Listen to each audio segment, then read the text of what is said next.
نحمده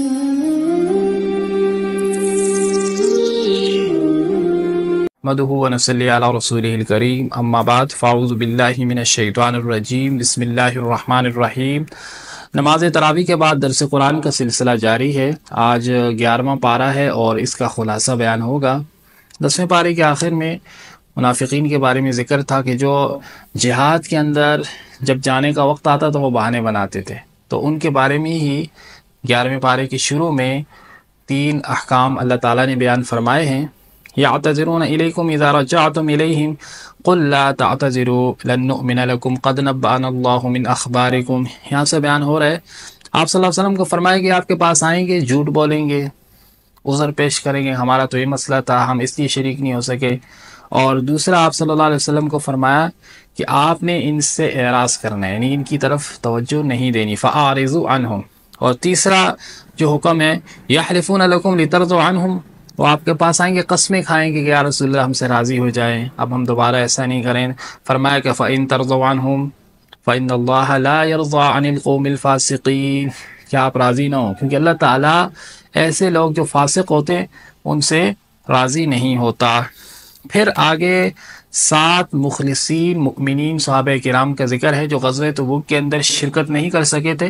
جب آپ صلی اللہ علیہ وسلم اپنے صحابہ کے ساتھ واپس آئے تو انہوں نے اپنے آپ کو مسجد نبوی کے اندر بند کر لیا، اپنے آپ کو وہاں ستونوں کے ساتھ باندھ دیا اور اللہ تعالیٰ سے خالص گڑ گڑا کر توبہ معافی مانگی کہ جب تک اللہ تعالیٰ ہمیں معاف نہیں کریں گے تو ہم اپنے گھروں کو نہیں جائیں گے۔ تو اللہ تعالیٰ نے ان کے لیے معافی کا اعلان کر دیا اور یہاں ان کا ہی بیان ہے۔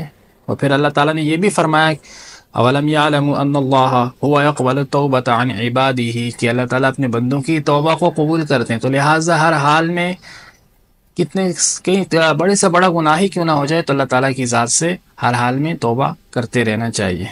پھر آگے ایک مسجد زرار جو اصل میں مسجد نہیں تھی بلکہ مسلمانوں کے خلاف ایک سازش تھی، اس کا ذکر ہوا ہے۔ مسلمانوں کے اتحاد کو توڑنا تھا۔ آپ صلی اللہ علیہ وسلم کو یہاں دعوت دی کہ آپ آئیں، نماز پڑھیں تاکہ نماز کی وجہ سے برکت آ جائے۔ تو آپ صلی اللہ علیہ وسلم نے فرمایا کہ غزوہ تبوک کے بعد میں یہاں حاضر ہوں گا۔ تو اللہ تعالیٰ نے بذریعہ وہی آپ صلی اللہ علیہ وسلم کو یہ اطلاع دے دی کہ یہ ایک سازش ہے۔ پھر آپ صلی اللہ علیہ وسلم وہاں تشریف نہیں لے کے جائے۔ اور اس کے مقابلے میں مسجد قباء اللہ تعالیٰ نے اس کی تعریف بیان کی کہ لمسجد اسست علی التقویٰ، کہ جو تقویٰ کی بنیاد پر تعمیر کی گئی اور اللہ تعالیٰ کی خوشنودی اور رضا کے لیے تعمیر کی گئی۔ وہاں کے لوگوں کی تعریف کی کہ وہ پاکی کو پسند کرتے ہیں۔ فیہ رجال یحبون ان یتطہروا واللہ یحب المطہرین، اور اللہ تعالیٰ بھی پاک رہنے والوں سے محبت کرتا ہے۔ پھر نبوت کے 13ویں سال صحابہ کرام اور آپ صلی اللہ علیہ وسلم اس وقت حج کے ایام چل رہے تھے، تو ایک جماعت مدینہ المنورہ سے آئی ہے اور 70 افراد تھے، ان میں مرد بھی تھے، خواتین بھی تھے۔ تو انہوں نے آپ صلی اللہ علیہ وسلم کے ہاتھ پر بیعت کی، اور بیعت کرتے وقت ایک صحابی نے پوچھا کہ یا رسول اللہ صلی اللہ علیہ وسلم ہم یہ بیعت کر رہے ہیں آپ کے ہاتھ پہ، اس کے بدلے میں ہمیں کیا ملے گا؟ تو اللہ تعالیٰ نے فرمایا، اللہ کے نبی نے فرمایا کہ اس کے بدلے میں آپ کو جنت ملے گی۔ تو انہوں نے کہا یہ تو اچھا سودا ہے۔ اسی کا یہاں ذکر ہوا ان اللہ اشترى من المؤمنین انفسهم واموالهم بان لهم الجنہ یقاتلون فی سبیل اللہ فیقتلون ویقتلون وعدا علیہ حقا فی التوراۃ والانجیل والقرآن۔ پھر آگے ان 3 مخلصین صحابہ کرام کا ذکر ہے، یعنی کہ 10 میں سے جو غزوہ تبوک میں نہیں جا سکے تھے، 7 کی معافی کا اعلان تو پہلے ہو چکا، 3 جنہوں نے آپ صلی اللہ علیہ وسلم کے سامنے اپنی غلطی کا اعتراف کیا، تو اللہ کے نبی نے فرمایا کہ آپ کا معاملہ میں اللہ پر چھوڑتا ہوں، اور ان کو علیحدہ کر دیا گیا، اپنی بیویوں سے بھی دور رکھا گیا۔ تو انہوں نے خوب اللہ تعالیٰ سے گڑ گڑا کے دعا مانگی، اور 50 دن بعد اللہ تعالیٰ نے ان کے لیے مغفرت کا اور ان کے لیے معافی کا پروانہ جاری فرمایا۔ ان میں سے ایک تھے مرارہ بن ربیعہ رضی اللہ تعالیٰ عنہ، ایک ہیں ہلال بن امیہ رضی اللہ تعالیٰ عنہ، اور کعب بن مالک رضی اللہ تعالیٰ عنہ۔ وعلی الثلاثة الذین خلفوا، یہاں سے ان کے بارے میں بیان ہے، حتی اذا ضاقت علیہم الارض بما رحبت وضاقت علیہم انفسهم وظنوا ان لا ملجأ من اللہ الا الیہ ثم تاب علیہم لیتوبوا ان اللہ هو التواب الرحیم۔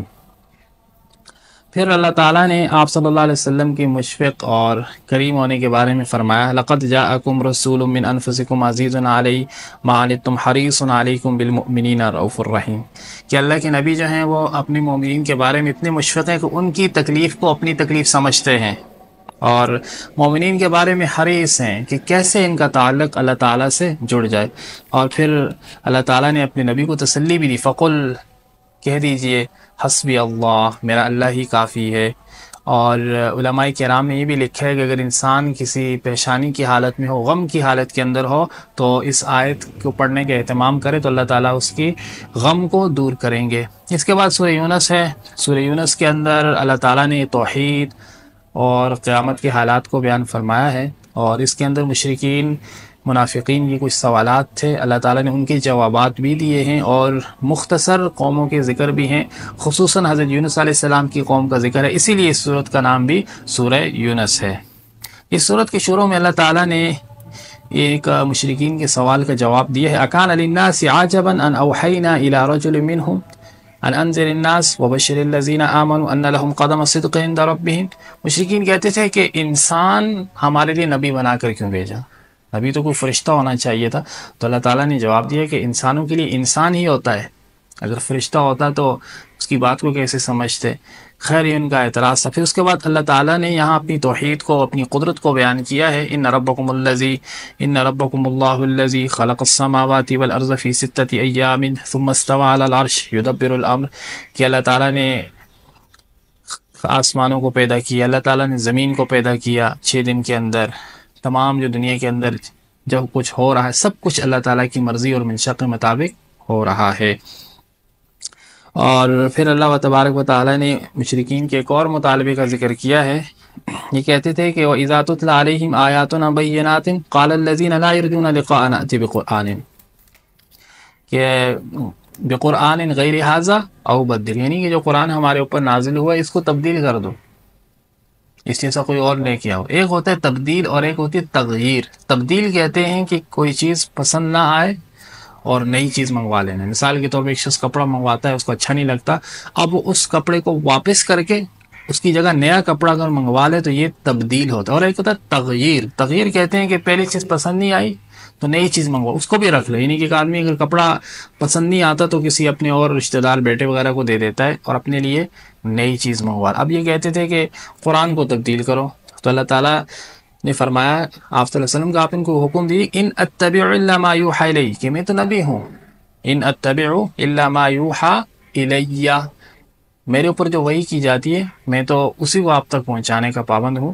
اور یہ بھی ان کا جو ہے بے بنیاد اعتراضات تھے۔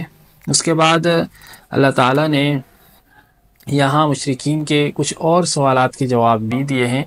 مشرکین یہ کہتے تھے کہ اللہ تعالیٰ ہی جو ہیں ہمارے رب ہیں، لیکن انہوں نے کچھ بت وغیرہ ہیں ان کو بھی اختیارات دے رکھے ہیں۔ تو اللہ نے فرمایا کہ قل من یرزقکم من السماء والارض، پوچھئے کون ہے جو آسمانوں اور زمینوں کے اندر رہنے والوں کو رزق دیتا ہے، کون ہے جو سماعت اور بصارت کا مالک ہے، کون ہے جو زندہ کو مردہ سے اور مردہ کو زندہ سے پیدا کرتے۔ تو فرمایا کہ جب ان سے یہ پوچھو یہ کہیں گے کہ اللہ ہی ہے، تو پھر یہ متقی کیوں نہیں بنتے، پھر یہ اور اللہ کو چھوڑ کر بتوں کی طرف کیوں جاتے ہیں۔ پھر اللہ تعالیٰ نے ایک یہاں چیلنج بھی دیا ہے، ہم یقولون افطرا، مشرکین کہتے تھے کہ اللہ کے نبی نے یہ قرآن کو نعوذ باللہ اپنے آپ سے گڑھ لی ہے۔ تو فرمایا کہ قل فأتوا بسورة مثلی وادعوا من استطعتم من دون اللہ ان کنتم صادقین، فرمایا کہ اگر یہ قرآن اللہ کے نبی نے نعوذ باللہ اپنی طرف سے گڑھ لیے تو آپ اس جیسی ایک صورت لے آؤ اور دنیا کے اندر جس کو چاہو آپ اپنا مددگار بنا لو، اور ایسا کر کے بھی یہ نہیں کر سکتے تو پھر ان کو ماننا چاہیے کہ اللہ تعالیٰ کا کلام ہے جو ہم پر نازل ہوا ہے۔ اور پھر یہ بھی کہتے تھے کہ جب عذاب کا اللہ تعالیٰ نے جو ہم سے وعدہ کیا ہے، قیامت آئے گی، ہم مر جائیں گے، تو یہ کب پورا ہوگا؟ وَيَقُولُونَ مَتَىٰ هَٰذَا الْوَعْدُ إِن كُنتُمْ صَادِقِينَ، تو اللہ کے نبی نے فرمایا کہ میں اس چیز کا پابند تو نہیں ہوں، لیکن جب وقت آئے گا اذا جاء اجلهم فلا يستأخرون ساعة ولا يستقدمون، پھر ایک لمحہ نہ آگے ہوگا نہ پیچھے ہوگا۔ اور اللہ تعالیٰ نے اپنے وسعت علم کو بھی یہاں بیان فرمایا ہے، وما تكون في شأن وما تتلو منه من قرآن ولا تعملون من عمل إلا كنا عليكم شهودا إذ تفيضون فيه، مشرکین کہتے تھے کہ اللہ ہمارے اوپر موت آئے گی، پھر ہم کو دوبارہ اٹھا لیا جائے گا، ہم تو زمین میں بکھر جائیں گے، تو یہ سب کیسے ممکن ہوگا؟ تو اللہ تعالیٰ نے فرمایا کہ دنیا کے اندر جو تم کرتے ہو شروع سے آخر سب کچھ اللہ تعالیٰ کے علم میں ہے کہ کائنات کے اندر کیا کیا ہو رہا ہے، اور تمہیں تمہارے ذرات کو اکٹھے کر کے دوبارہ پیدا کرنا کوئی مشکل کام میرے لیے نہیں ہے۔ پھر اللہ تعالیٰ نے یہاں قوموں کے واقعات کو بیان فرمایا ہے۔ سب سے پہلے حضرت نوح علیہ السلام کے واقعے کو ذکر فرمایا، وَاتْلُ عَلَيْهِمْ نَبَأَ نُوحٍ کہ نوح علیہ السلام کے واقعے کو بھی بیان کر دیجئے۔ اور نوح علیہ السلام نے ایک عرصہ دراز اللہ تعالیٰ کی دین کی دعوت و تبلیغ کی ہے، توحید کے پیغام کو پہنچایا ہے۔ فَلَبِثَ فِيهِمْ أَلْفَ سَنَةٍ إِلَّا 50 عَامًا 950 سال اور 80 یا 82 کے قریب لوگ مسلمان ہوئے۔ پھر اس کے بعد ثم بعثنا من بعدهم موسى وهارون الى فرعون وملئه بآياتنا فاستكبروا وكانوا قوما مجرمين۔ موسیٰ علیہ السلام کے حالات کو بیان فرمایا۔ موسیٰ علیہ السلام اور ان کے بھائی حضرت ہارون کو فرعون کی طرف بھیجا، مشہور واقعہ ہے، بار بار اس کا ذکر آتا رہتا ہے۔ فرعون نے ان کی بات کو نہیں مانا۔ پھر اللہ تعالیٰ نے حضرت موسیٰ علیہ السلام کو معجزہ عطا فرمایا کہ ان کے ہاتھ میں جو عصا تھا وہ سانپ ایک اژدہا بن جاتا تھا۔ اس کو دیکھ کر فرعون نے کہا یہ تو جادو ہے، وہ جادوگر لے آیا، سارے جادوگر بھی ہار گئے، وہ بھی مسلمان ہو گئے۔ خیر فرعون کے حصے میں ہدایت نہیں تھی۔ پھر اللہ تعالیٰ نے اس کو دریائے نیل کے اندر غرق کر دیا، اور اللہ نے یہاں تک بھی فرمایا کہ فَالْيَوْمَ نُنَجِّيكَ بِبَدَنِكَ لِتَكُونَ لِمَنْ خَلْفَكَ آیَةً کہ فرعون کے جو جسم ہے، لاش، اس کو ہم نے محفوظ رکھ لی ہے تاکہ آنے والے لوگ اس کو دیکھ کر عبرت حاصل کریں۔ پھر اللہ تعالیٰ نے فرمایا فَلَوْلَا كَانَتْ قَرْيَةٌ آمَنَتْ فَنَفَعَهَا إِلَّا إِيمَانُهَا إِلَّا قَوْمُ یونس۔ قوم یونس کے یہاں ایک اختصاص کو بیان فرمایا ہے۔ پہلے جو قومیں تھیں ان کے اوپر عذاب آتا تھا، لیکن اگر عذاب آنے کے بعد پھر ان کی توبہ قبول نہیں ہوتی، لیکن یونس علیہ السلام کی قوم ایسی ہے کہ انہوں نے عذاب آنے سے پہلے سچی توبہ کر لی تھی، اور اللہ تعالیٰ نے ان سے عذاب کو ٹال دیا تھا۔ اور پھر یہاں اللہ تعالیٰ نے آپ صلی اللہ علیہ وسلم کی دعوت و تبلیغ کے بارے میں یہ ارشاد فرمایا کہ نبی کا کام صرف دعوت اور تبلیغ دینا ہے۔ قُلْ يَا أَيُّهَا النَّاسُ قَدْ جَاءَكُمُ الْحَقُّ مِنْ رَبِّكُمْ فَمَنِ اهْتَدَىٰ فَإِنَّمَا يَهْتَدِي لِنَفْسِهِ۔ انسان کے بس میں کسی کو ہدایت دینا نہیں، انسان اپنی کوشش کر سکتا ہے، ہدایت دینا اللہ تعالیٰ کے بس میں۔ آپ صلی اللہ علیہ وسلم کے چچا ابو طالب آخری وقت میں جب تھے تو آپ صلی اللہ علیہ وسلم نے ان کے کان میں کہا کہ آپ کلمہ پڑھ لیجئے، انہوں نے نہیں پڑھا، لمبا واقعہ، انتقال ہوا تو آیت نازل ہوئی اِنَّكَ لَا تَهْدِي مَنْ أَحْبَبْتَ وَلَكِنَّ اللَّهَ يَهْدِي مَنْ يَشَاءُ کہ آپ جسے چاہے ہدایت نہیں دے سکتے، ہدایت دینا اللہ کا کام ہے۔ اور اللہ تعالیٰ کا ہمارے اوپر خصوصی فضل ہے کہ دنیا کے اندر آپ دیکھیں گے کسی بھی کام کے اندر لوگ آپ کی محنت کو نہیں دیکھتے، رزلٹ دیکھتے ہیں۔ آپ کسی بھی سبجیکٹ کے اندر کوئی ڈگری لے لیں تو آپ کے نتیجے کو دیکھا جائے گا، آپ کے رزلٹ کو دیکھا جائے گا۔ یہ نہیں کہ آپ کی میں تو راتوں کو جاگا ہوں، میں تو خون پسینہ ایک کر دیا، میں نے یہ پروجیکٹ کیے، یہ کچھ بھی نہیں ہے۔ آپ کی کیا دیکھا جائے گا؟ رزلٹ۔ لیکن اللہ تعالیٰ ہے وہ محنت دیکھتے ہیں، اللہ تعالیٰ ایفرٹ دیکھتے ہیں۔ وَأَنَّ سَعْيَهُ سَوْفَ يُرَىٰ تو ہمیں اپنے حصے کے مطابق محنت کرنی چاہیے، باقی کام اللہ رب العزت کی ذات پر چھوڑنا چاہیے۔